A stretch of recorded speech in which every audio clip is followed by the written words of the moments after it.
Olá, começamos mais um das Humanas.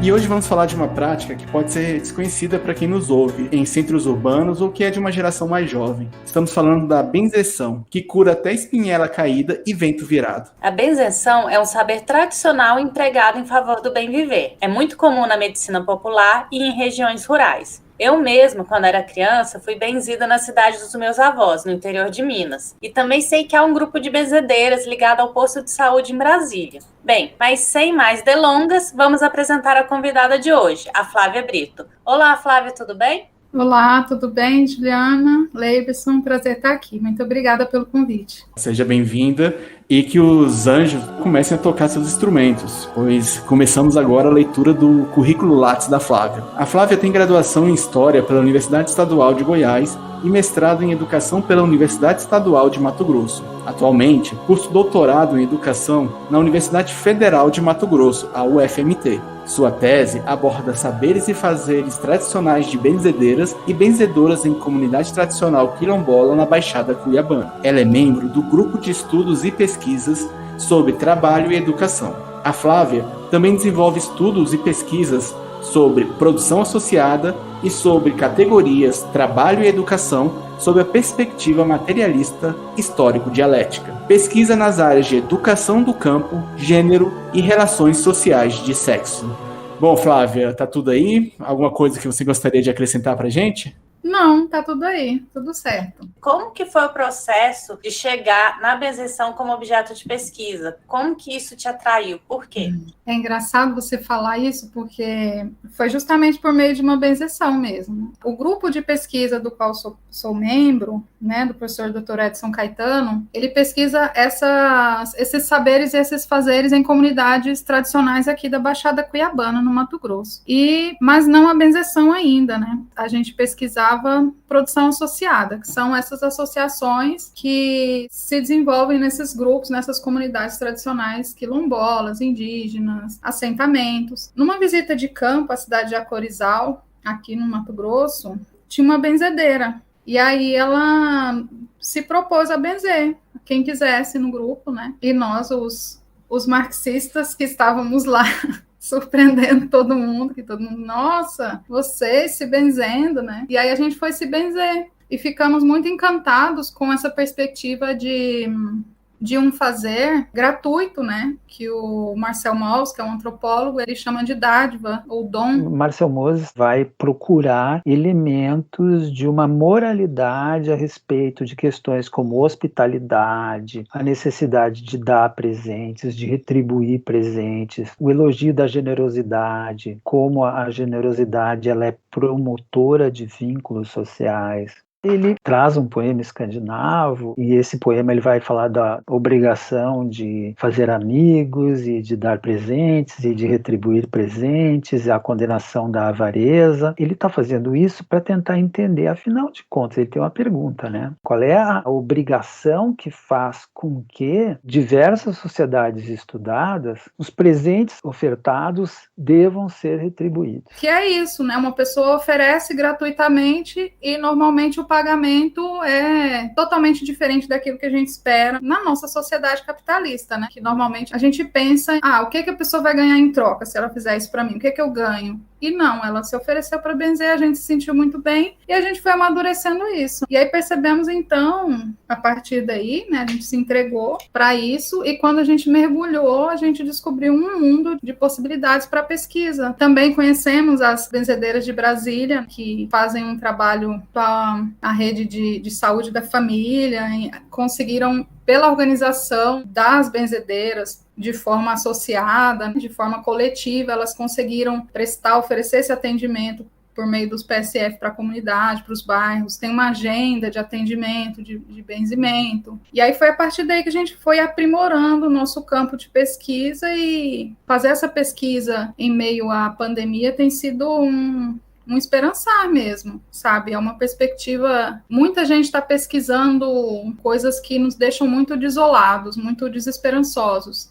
E pesquisar isso nos dá esperança de gentileza, de doação, de que existem tantos outros saberes e fazeres pelo mundo que valem a pena conhecê-los. deve ter muita gente curiosa para entender o que é benzeção, e até que você tem ali no seu lápis benzedoras e benzedeiras, se você consegue fazer essa explicação para a gente. A benzeção é uma prática da medicina popular, ela já se encontra reconhecida também por algumas políticas do governo federal com relação à medicina, a práticas integrativas, que já tem esses atendimentos previstos no Sistema Único de Saúde. Por exemplo, pessoas que fazem garrafadas, que produzem remédios com raízes, enfim, todas essas práticas da medicina chamada medicina integrativa, né, que estão já previstas no Sistema Público de Saúde em alguns lugares. O SUS, quando reconhece uma prática como uma prática da medicina integrativa, ela integra a cura, ela faz um processo de integração entre a medicina acadêmica e o conhecimento popular. Então, nem sempre uma queixa de uma pessoa precisa chegar lá no médico para uma cirurgia ou para um remédio desses de farmácia. Então, ele pode, por exemplo, passar por um atendimento em uma dessas práticas populares, ou enfim, ou não populares também. Tem o reiki, tem outras práticas com pedras, com cristais. É como se o SUS promovesse uma integração entre essas práticas e os espaços da medicina acadêmica, a chamada medicina formal.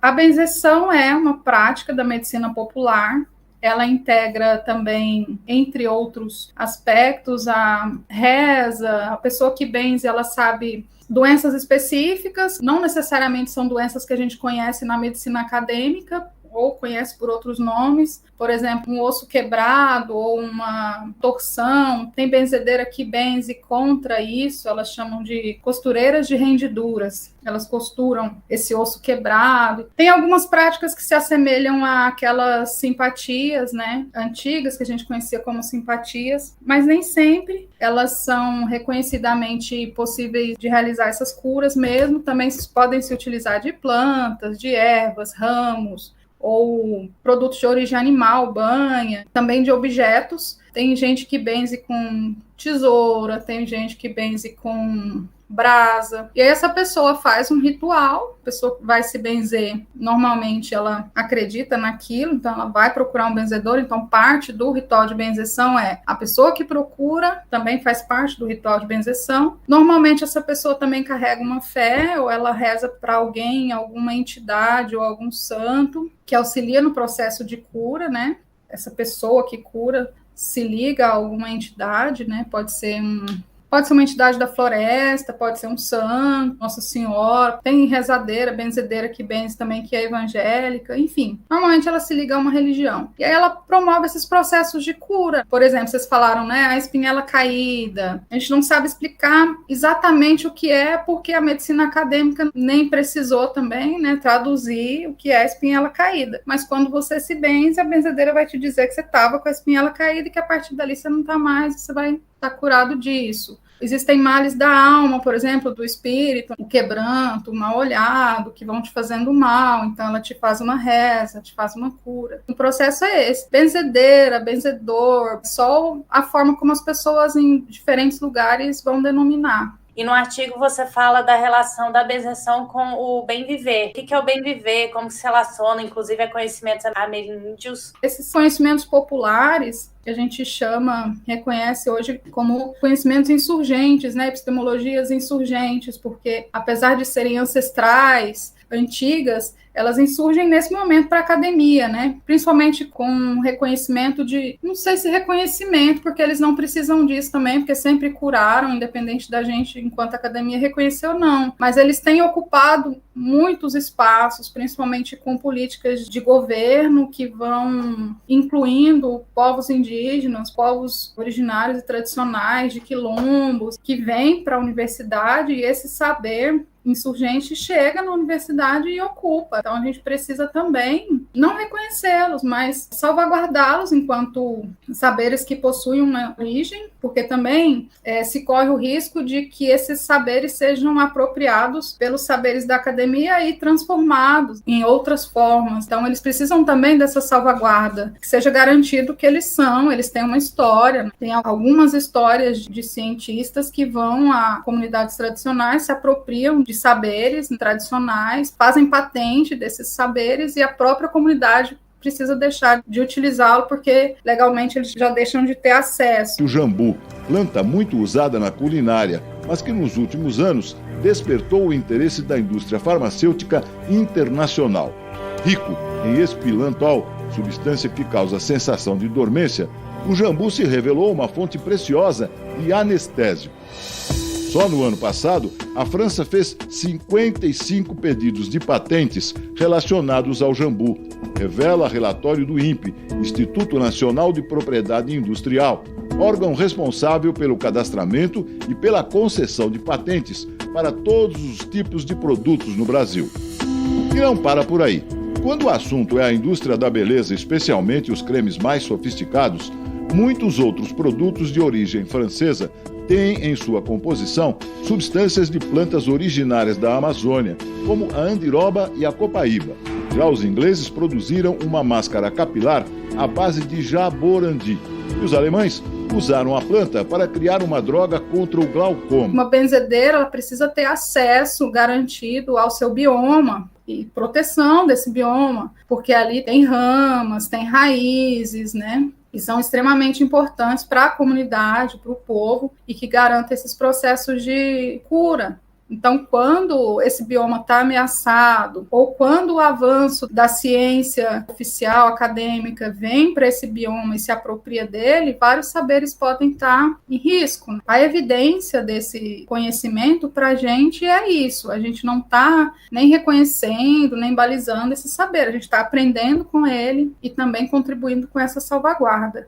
Quando a gente interliga esse saber da medicina popular com o bem viver, atualmente ele tem ocupado bastante o discurso da universidade, mas ele não é uma categoria nova. A gente deu esse nome para poder buscar compreender o que é o bem viver, mas o bem viver é um modo de vida tradicional, ancestral, dos povos originários que habitam a América Latina, ou a Biayala, né, como é conhecida a América Latina por alguns povos originários. Esses povos, eles têm uma relação ancestral com o planeta Terra, que interliga tanto os seres, todos os seres vivos, e o planeta Terra também, enquanto um ente vivo. Para que isso se mantenha em equilíbrio, em harmonia, é preciso que as pessoas estejam plenamente em harmonia consigo mesmos, ou seja, eu sei que eu sou um ser humano, me reconheço enquanto isso, dos seres humanos consigo mesmos, com os outros seres humanos, com os demais seres vivos e com a natureza. Então, é uma harmonia total. Quando a gente fala do bem viver, a gente está dizendo de um modo de vida em harmonia e equilíbrio. Ele se contrapõe e ele visa se contrapor também a essa ideologia do progresso, porque o progresso não respeita a existência e a sustentabilidade do planeta. Não importa se o planeta vai suportar o modo de vida que as pessoas desejam, não interessa. O progresso, então, ele é a base do desenvolvimento capitalista desde, sei lá, mas principalmente agudizado depois da Revolução Industrial. Então, as pessoas veem numa ideia de progresso que hoje a gente tem total certeza de que o planeta não suporta, de que a água não chega para tanto agronegócio, tanta indústria que consome toda a água. E perceber o modo de vida em harmonia desses povos e comunidades tradicionais é isso, é perceber que o nosso estilo de vida não é sustentável e que eles estão nos mostrando que eles sabem qual é o modo de vida que o planeta suporta, que a gente consome muito, então a gente gera muito lixo e a gente devia, então, de alguma forma, frear isso e perceber o planeta enquanto um ente vivo que precisa de respeito, precisa de harmonia, precisa de equilíbrio. Claro, a gente não fala isso de forma romântica, que vamos todos transformar em seres antigos, voltar no tempo, não somos assim, mas há hábitos que a gente percebe que a gente consegue mudar. Quando, da época dos 500 anos da colonização europeia nas Américas, alguns povos indígenas foram chamados à Europa para essas comemorações, e aí eles começaram, então, nessas comemorações a dizer que não havia o que comemorar, que esse progresso tinha sido nocivo para a América Latina, que esse progresso só trouxe fome, miséria, e que eles resistiam enquanto modo de vida, e que a gente devia, então, enquanto América Latina, se unir contra essa ideologia colonizadora.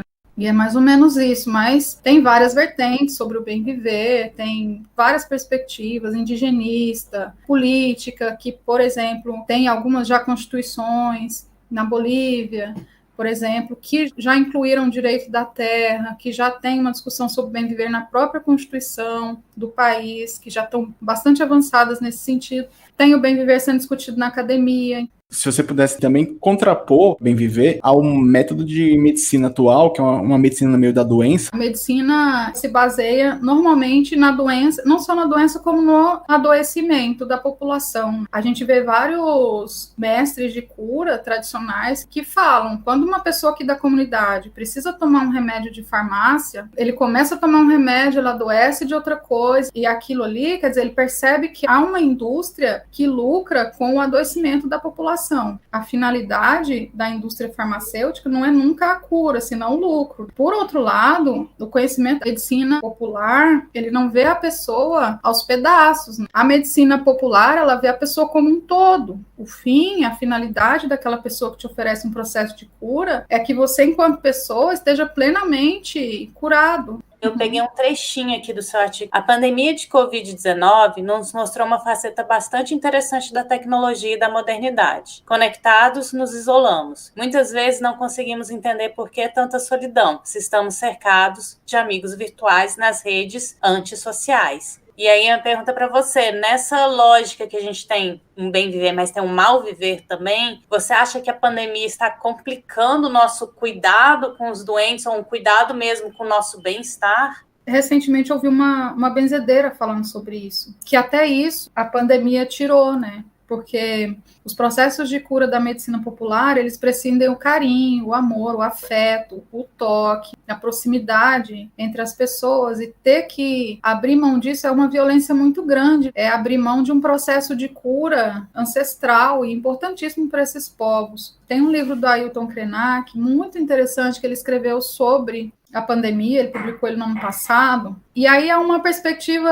de uma pessoa indígena que vive em todas as contradições, porque também os Krenak sofreram com o rompimento da barragem da Vale, então é dentro do território deles, que está todo envenenado, que a água está totalmente sem condições de uso, que a floresta também está morrendo, então um povo que necessita dessa floresta, desse bioma, e que teve esse bioma totalmente destruído pelo avanço da mineradora, pelo acidente, que não foi acidente, foi mesmo um crime. Eu sou Ailton Krenak. Nós estamos aqui no Médio Rio Doce, onde eu vivo atualmente com a minha família, depois de ter circulado em várias regiões do nosso país, principalmente nos últimos 40 anos, né? E uma boa parte da violência que incide sobre o povo indígena é por causa do modo de estar na terra que os índios representam. Se você olhar bem, além dos quilombolas e algumas outras comunidades tradicionais, ninguém mais vive o uso coletivo de território nenhum. É tudo privado. Se as terras indígenas entrar no sistema privado de terra, acaba a guerra contra os índios. É porque os índios se renderam. Enquanto o povo indígena quiser manter um modo de vida próprio, ele vai ser hostilizado, vai ser sabotado. O próprio Estado brasileiro vai viver essa espécie de balança. Uma hora o Estado protege, outra hora o Estado depreda, uma hora o Estado protege. Mas ele dizia que nas aldeias, enfim, nas comunidades, as pessoas seguiam a vida delas. Tendo pandemia ou não tendo pandemia, ele ia se levantar de manhã, ia cuidar das plantas dele, ia pegar alguma coisa para fazer o almoço. E que aqui nas cidades, a gente criou uma dependência da tecnologia que nos escravizou. Se a energia acaba, possivelmente num grande centro, as pessoas vão ficar trancadas dentro dos seus apartamentos, porque elas dependem do elevador para descer, né, nos grandes centros urbanos. Então, nós nos tornamos escravos dessa tecnologia, e no momento de crise, a gente se desespera, né? A gente fala, mas e agora? A gente vai ter que ficar isolado. E aí ele diz, olha, a gente está isolado há 500 anos. A gente está isolado de forma violenta, ninguém nunca se importou com o que a gente passa, né, com esse processo violento, e é isso, a gente está sempre lutando, não é isso que vai nos derrubar. E aí a perspectiva de povos e comunidades tradicionais, tanto de momentos de crise, porque são povos que precisam militar para existir, né, nos seus territórios, contra o avanço do agronegócio, contra o avanço das mineradoras, essa perspectiva é que nos ensina, também na medicina popular, também a partir do bem viver, por essa prática da benzeção, por exemplo, uma economia de trocas que não troca senão um bem. A benzedeira acredita que vai receber alguma coisa de um santo, sabe lá quando morrer ela vai ser recompensada ou não também, ela não precisa de nenhuma garantia, mas é possível que exista uma economia de trocas que não dependa desse processo violento, né, de que quem tem pode fazer. Uma benzedeira, ela não cobra, por exemplo, pelo serviço dela, não cobra dinheiro, mas se você quiser doar alguma coisa para ela, ela vai receber. Se for nada também, se é o que você tem, ela não vai deixar de te curar, ela não vai deixar de te oferecer afeto, amor, carinho, né, porque uma pessoa que benze, ela é isso também que ela te oferece, né, ela te oferece o tempo dela, uma pessoa que muitas vezes ela é impedida de trabalhar, ela recebe dezenas de pessoas em casa. Às vezes tem benzedeira que fala que não tem sossego o dia inteiro indo gente, são senhoras, né, de idade avançada. Como passaram a vida em função desse dom? Muitas delas não conseguiram estudar, desenvolver alguma profissão, se aperfeiçoar em algo, então muitas vivem de favor, a própria comunidade cuida dessas pessoas, as respeita, as reconhece, né? E também é uma prova de que a medicina popular não precisa do reconhecimento da academia, se ela funciona ou não, porque a própria comunidade reconhece que funciona, e ainda assim, com todo o avanço da medicina, as benzedeiras estão aí existindo. Aí em Brasília é um movimento muito importante das benzedeiras, a Escola de Almas Benzedeiras de Brasília, que oferecem esses benzimentos. Agora elas oferecem benzimentos virtuais pelo Facebook, que é também um movimento incrível, que elas começaram assim a nos mostrar essa possibilidade, a gente conheceu por elas. E aí tem outras benzedeiras também que benzem de forma virtual. Você passa seu nome, preenche um formulário no Google. Às 18 horas, por exemplo, vai começar o benzimento. Se você tiver, faça um pensamento ali, pensando que esse benzimento está acontecendo. Você falou muito como que essas benzedeiras já são senhoras, né, que passaram a vida inteira. E eu fiquei pensando, como que se forma uma benzedeira? As benzedeiras, normalmente, elas recebem o dom, uma revelação, assim, num sonho. Algumas relatam isso. Muitas também têm familiares que benzem, aí desde pequenininho elas já sabem benzer. Eu conheço uma criança que com 5 anos de idade já sabia benzer e era reconhecido pela comunidade como um benzedor.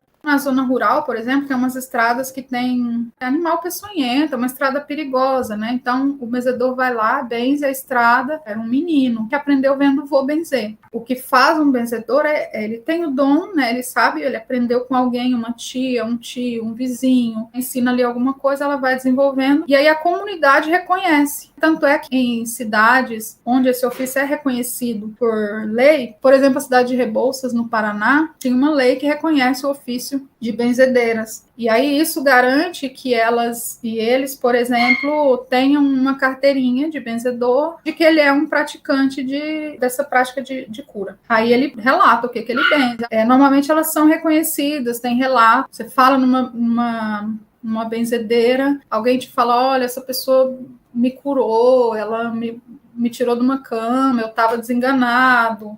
As pessoas relatam muito também de terem procurado médicos e os médicos nunca terem descoberto o que a pessoa tinha, e aí foi um desses benzedores ou algum raizeiro, né, que sabia algum remédio específico para essa doença. Obviamente a medicina acadêmica não dá conta de tudo, né? A medicina popular é muito ampla e esse povo conhece há muito tempo muita coisa da vivência de quem está ali na comunidade, doenças específicas. É ótimo, porque nesses projetos de lei, por exemplo, a orientação é essa, né? Que essas benzedeiras e benzedores deem esse primeiro atendimento e, se for o caso, encaminhe essa pessoa para o médico da família, né? E hoje a gente, quando fala em benzedeira e tal, vem muito na memória essa imagem da velhinha que benze no quintal, com um raminho, mas existem muitas outras formas, né, de benzimento. Existe benzedeiras jovens, existem benzedeiras que são pessoas da universidade, professoras, que têm um perfil que a gente não esperaria, né, antigamente, mas que oferecem benzimentos pelo Facebook. Eu queria que você comentasse um pouco sobre a relação do preconceito com o ato de benzer e também fazer uma tentativa de desassociação dessa ideia que tem até no Código Penal, que é charlatanismo e curandeirismo, né? É muito interessante isso que você falou sobre o charlatanismo, porque é delicado isso, porque existe também o charlatanismo. Existe muita gente que eu já vi que já foi enganada por toda sorte de espertalhão. O reconhecimento de ofícios é importante porque garante a segurança das benzedeiras, dos benzedores, raizeiras, garante visibilidade, garante segurança, porque hoje em dia muitas benzedeiras têm... Você ouve muito falar quando você vai a comunidades, a gente só benze mesmo pessoas da família, quem já sabe, a gente não gosta de divulgar muito. Tem muita perseguição religiosa, algumas religiões evangélicas que associam a prática a isso de bruxaria, porque muitas benzedeiras têm altares, né, de santos, ou tem um secretismo religioso também. Aqui na minha cidade tem um benzedor que tem um altar... Nossa, eu nunca tinha visto uma diversidade, assim, tem santos de toda sorte de religião que você conseguir imaginar. E ele se declara espírita. Eu vi pela primeira vez a figura do São Longuinho, nunca tinha visto. Ele tem uma imagem do São Longuinho, ele benze para coisas sumidas, esse benzedor. Então, você perdeu uma coisa, ele fala que ele me contou que um dia uma mulher foi lá, que tinha perdido uma mala com mercadoria, acho que vendia roupa, e aí sumiu, e ele benzeu e colocou uma coisa, São Longuinho de cabeça para baixo, não sei, fez uma reza, e aí essa mulher depois achou essa mercadoria. Então, tem toda a sorte de santo. Tem o Zé Pilintra num canto, e aí tem Nossa Senhora. Então, isso espanta muito alguns religiosos. Isso promove, de alguma forma também, uma certa perseguição. Então as pessoas ficam com medo, né, de se dizerem benzedeiras e benzedores. Reconhecer o ofício é uma coisa delicada porque também fica sob a guarda do Estado. Então ele controla. Até quando? Até onde o Estado ele consegue controlar isso? Ele deveria ter esse poder, né? Mas por essa questão da segurança contra a perseguição, eu acho importante nas cidades onde isso acontece. Inclusive tem mapas de benzedeiras. Florianópolis tem um mapa muito bonito. Em outras cidades do Paraná também tem mapas de benzedeiras com a foto. Então, são pessoas que já se sentem mais seguras para se autodeclararem praticantes desses ofícios de cura. Mas sempre tem que vai dizer que isso é charlatanismo. E eu sou super fã do Drauzio Varela, mas eu vi uma série que ele fez no Fantástico que ele começa dizendo isso. O chazinho da vovó é uma mentira. Isso não cura nada. Lá no Fantástico. Um chazinho de ervas para algum mal-estar, para uma dorzinha de barriga chata. Difícil encontrar alguém que nunca tomou. As receitas da vovó, feitas com as plantas do quintal, são usadas por todo mundo, no mundo inteiro. Mas será possível existir alguma coisa capaz de nos livrar de praticamente todas as doenças? E ali, no quintal, no jardim, na roça, na feira, ao alcance da mão? Tomar um chá para relaxar e dormir tranquilo é uma coisa. É prática de séculos, milênios e não faz mal. Outra coisa é tomar chás, extratos e preparados de plantas para tratar de doenças. Isso também é muito popular, mas pode ser perigoso. Vamos mostrar que as plantas têm poderes naturais e por isso mesmo precisam ser muito bem testadas em pacientes, em estudos clínicos. A gente sabe que as grandes empresas farmacêuticas se apropriam de várias plantas que são aí dos biomas onde vivem povos e comunidades tradicionais. A gente sabe da eficácia dessas plantas na cura de várias enfermidades. E é uma pessoa que tem o reconhecimento que o Drauzio Varela tem, dizer isso, fez com que muitas benzedeiras quisessem não mais benzer, porque elas gostam dele, porque elas falaram, ele é um cara que todo mundo consulta, minha mãe adora ele também, minha avó, todo mundo gosta do Dr. Drauzio, mas tem ataques de todos os lados, com todas as forças, mas a medicina popular, ela resiste em função disso, né, em função de que ela é importante na vida das pessoas, as pessoas sabem praticá-la, ela resiste nas comunidades, e ela é parte da vida dessas pessoas, a guarda do Estado com relação a isso, né, por meio de leis, por meio desses reconhecimentos, a universidade também produzindo esses mapeamentos, divulgando esses mapeamentos, como a gente pretende fazer no nosso trabalho de doutorado. É importante também por isso, é sempre importante essa salvaguarda, porque daqui a pouco tá a mídia, a grande mídia, os veículos de TV dizendo que tudo isso é charlatanismo, e por outro lado, grandes grupos farmacêuticos estão se apropriando e patenteando produtos que antes eram amplamente usados pelos povos tradicionais. Só antes da Ju fazer a pergunta, deixa eu só ler o título que está na matéria do Drauzio. Usar chás para tratar doenças pode ser um perigo. Um rótulo que você pode usar para tudo, né? Usar medicamentos para tratar doenças que não são voltadas para isso também pode ser um perigo. Você citou agora rapidamente que no seu doutorado tem uma intenção também de passar por esses mapeamentos. Eu queria entender onde você está na pesquisa de doutorado, o que você pretende responder, qual que vai ser a metodologia, conta pra gente. Pesquisa de doutorado agora é tenso, né?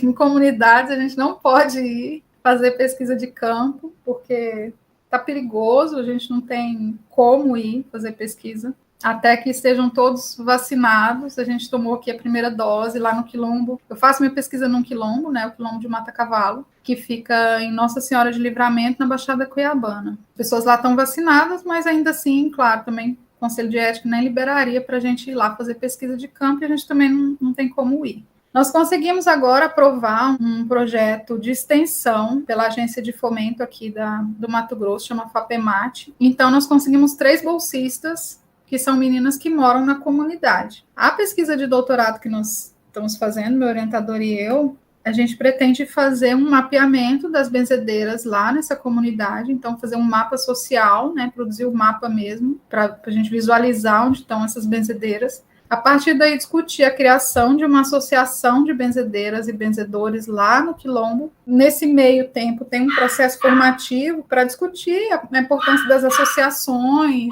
E aí, a partir daí, começar a discutir a proposição de leis que garantam, né, a segurança do ofício, o reconhecimento, da prática. Então, é tudo isso que a gente pretende fazer. Pelo tempo, eu não sei se a gente chega a propor um projeto de lei para ser votado, não sei se a gente tem tempo para isso na pesquisa do doutorado, mas o produto que a gente pretende e que a gente tem enquanto financiamento pela FAPEMAT seria a construção desse mapeamento por meio dessas bolsistas que vão fazer esse trabalho de campo para a gente, as entrevistas, e aí então fomentar a criação da associação, e a associação também produzir um mini viveiro que garanta ali para os pequenos, para as pessoas da escola, para os próprios benzedores e benzedeiras, o acesso e trocas de mudas, de sementes, né, nesse viveiro. A gente está caminhando nisso, né, agora esse projeto acabou de ser aprovado e as bolsistas já vão começar, a gente já tem algum levantamento, né, de pessoas lá na comunidade que benzem, e já vamos começar a entrevistá-las. E aí tudo com muito...